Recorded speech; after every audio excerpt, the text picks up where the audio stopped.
Good evening sir. Good evening అండి.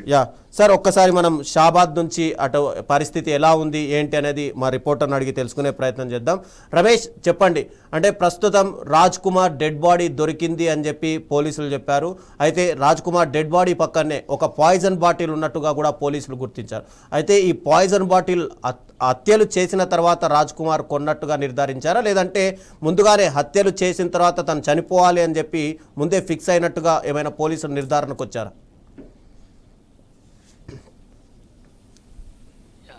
ఏదైతే కొద్దిసేపటి క్రితమే ఈ షాబాద్ హత్యలకు సంబంధించినటువంటి నిందితుడు రాజ్ కుమార్ ఆత్మహత్య చేసుకున్నట్టుగా ఆత్మహత్యకు సంబంధించి ఆ మృతదేహాన్ని కొత్తూరు మండలం పెంచల్ల గ్రామంలోని వెంచర్లో కనుగొన్నారు రవిచంద్ర.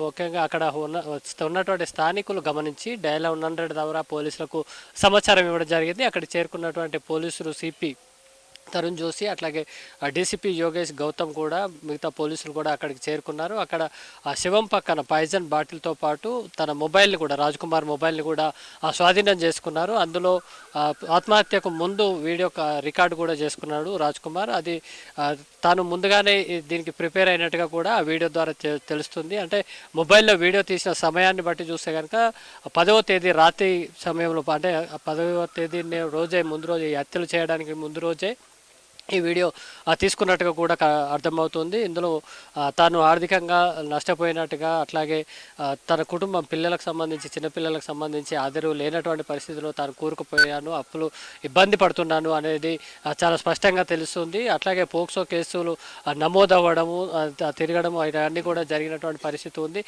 దానికి సంబంధించి తాను జీవితం మీద విరక్తి చెంది తాను ఈ హత్యలకు పాల్పడినట్టుగా, అంటే హత్యలకు ముందుగానే ఈ వీడియో కాల్ రికార్డు చేసుకున్నట్టుగా కూడా మొబైల్ ఆధారంగా తెలుస్తుంది. కాబట్టి సిపి స్వయంగా చూడడం జరిగింది ఈ సంఘటన స్థలాన్ని. అట్లాగే రాజ్ కుమార్ చేతులకి కూడా బ్లడ్ అయితే అట్లాగే ఉంది ఘటనా స్థలంలో.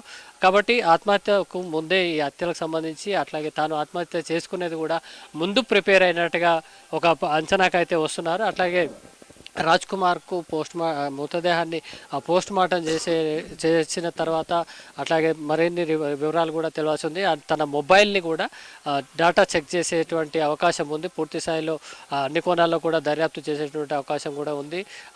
ఘటనా స్థలానికి రాజ్ కుమార్ అన్న కూడా చేరుకొని చాలా రోధించినటువంటి పరిస్థితి. చిన్న పిల్లల్ని చంపాల్సినంత అవసరం ఏమొచ్చింది? గతంలో రాజ్ కుమార్ ఇట్లాగే అప్పుల పాలైనటువంటి సందర్భం ఉంది. బెట్టింగ్లకు ఇట్లా అలవాటు పడి, వ్యసనాలకు అలవాటు పడి అప్పుల పాలైనటువంటి పరిస్థితి ఉంది. సుమారు 2 కోట్ల వరకు కూడా అప్పు ఉన్నట్టుగా తెలుస్తుంది.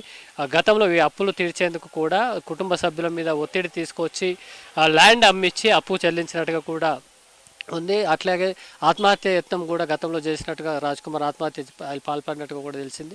అట్లా చేసినటువంటి వ్యక్తి ఇటు 2 కుటుంబాలను ఆగం చేసేటువంటి పరిస్థితి వచ్చింది. ఎవరికి మనశ్శాంతి లేదు, చాలా ప్రశాంతంగా సూసైడ్ చేసుకొని చనిపోయాడు. రాజ్ కుమార్ని కాల్చి చంపాల్సి ఉంది అనే విధంగా పోలీసులను ఉద్దేశించి రోధించినటువంటి పరిస్థితి. కానీ మొత్తంగా ఏదైతే ముందుగా చేసుకున్నటువంటి ప్లాన్ ప్రకారం ఈ హత్యలు చేసి ఆత్మహత్య చేసుకున్నట్టుగా కూడా తెలుస్తుంది. ఘటనకు సంబంధించి ముందుగానే ప్లాన్ చేసుకున్నట్టుగా తెలుస్తుంది. మొన్న హత్య జరిగిన తర్వాత కాల్ రికార్డ్స్ ఆధారంగా పోలీసులు అయితే రాజ్ కుమార్ మిత్రులని ఒక 2 అనుమానాస్పదంగా అదుపులోకి తీసుకొని విచారించడం జరిగింది. వారికి కాల్ డాటా కానీ ఇక్కడ ఉన్నటువంటి పరిస్థితులపై రాజ్ కుమార్కు సమాచారం అందించినట్టుగా కూడా ఉంది. దీనికి ఇప్పుడిప్పుడే పోలీసులు కూడా ఇప్పుడు ప్రస్తుతం మన షాబాద్లోని బాలిక ఎవరైతే ఉన్నారో ఆ కుటుంబం ఇంటి వద్ద మనం ప్రస్తుతం ఉన్నాం. పోలీసులు కూడా ఇది జరిగిన తర్వాత పోలీసులు ఇక్కడికి చేరుకుంటున్నటువంటి పరిస్థితి ఉంది.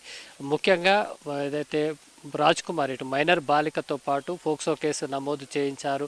ఆ బాలికను పదే వేయించడము, కాలేజీ వరకు వెంబడించడము, చేపట్టుకొని లాగడం, ఇట్లాంటి పాల్పడడంతో పాటు గతంలో ఆమె తండ్రిని కూడా హత్య చేసినట్టు ఓ సందర్భంలో బాలిక తల్లిని బెదిరించే క్రమంలో రాజ్ కుమార్ ఒప్పుకున్నట్టుగా కూడా కుటుంబ సభ్యులు చెప్తున్నారు. గతం నుంచి చాలా ప్లాన్గా ఇదంతా చేస్తున్నటువంటి పరిస్థితి ఉంది అనేది వారైతే చెప్తున్నారు. ఇటు రాజ్ కుమార్ భార్య 2 చిన్నపిల్లల్ని కూడా హత్య చేశాడు. దానికంటే ముందు ఈ మైనర్ బాలిక అమ్మని, నానమ్మని చంపిన తర్వాత ఆ బాలికను కూడా తీసుకెళ్లారు. ఈ హత్యలు జరుగుతున్నప్పుడు అమ్మాయి కూడా కారులోనే ఉన్నట్టుగా కూడా తెలుస్తుంది. అంటే ఇక్కడ ముందుగా తనకు అప్పులున్నాయి, తను చనిపోవాలని డిసైడ్ అయిన తర్వాత ఈ హత్యలు చేసినట్టుగా పోలీసులు చెప్తున్నారా, లేదంటే ఈ హత్యలు చేసిన తర్వాతనే తను చనిపోవాలనుకున్నాడా?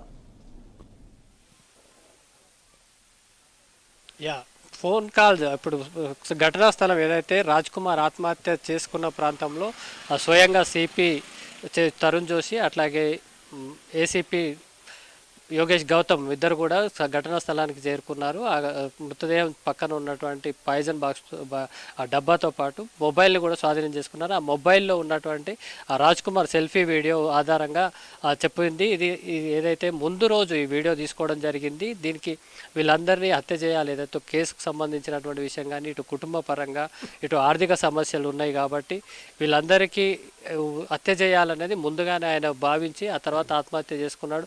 హత్యలు చేసిన తర్వాత కూడా కుటుంబ సభ్యులు తన అన్న కొడుకు కాల్ చేసి తాను హారి హత్యలకు పాల్పడ్డాను, నేను కూడా ఆత్మహత్య చేసుకుంటానని కూడా ముందుగానే చెప్పినటువంటి పరిస్థితి ఉంది. కాబట్టి ముందుగా నిర్ణయం మేరకే రాజ్ కుమార్ ఆ మేరకు నిర్ణయించుకొని ఆ వీడియో తీసిన తర్వాత తీసుకున్న సెల్ఫీ వీడియో తీసుకొని మొబైల్లో సేవ్ చేసుకోవడం జరిగింది. ఆ తర్వాతే ఈ హత్యకు సంబంధించి ప్లాన్ చేయడం కానీ ఇక్కడ ముందుగా షాబాద్కు వచ్చి ఆ మైనర్ బాలికను వారిద్దరి కుటుంబ సభ్యులను హత్య చేయడం, ఆ తర్వాత దైవాలగూడ సొంత రాజ్ కుమార్ సొంత గ్రామానికి వెళ్ళి అక్కడ ఆయన భార్య ఇద్దరు పిల్లల్ని కూడా హత్య చేసినట్టుగా ఈ వీడియో ఆధారంగా అంటే ఈ హత్యలు జరగడానికి ముందు రోజు వీడియో తీసుకొని ఆ రోజు రాత్రి 11 నుంచి 1 గంట వరకు కూడా ఈ 2 గ్రామాల్లో ఈ 6 హత్యలకు రాజ్ కుమార్ పాల్పడారు. దాదాపు అదే రోజు తెల్లవారుజామున ఈ ఆత్మహత్యకు పాల్పడినట్టుగా కూడా అంచనాకు వస్తున్నటువంటి పరిస్థితి ఉంది. రవిచంద్ర రమేష్ ఒక్క నిమిషం.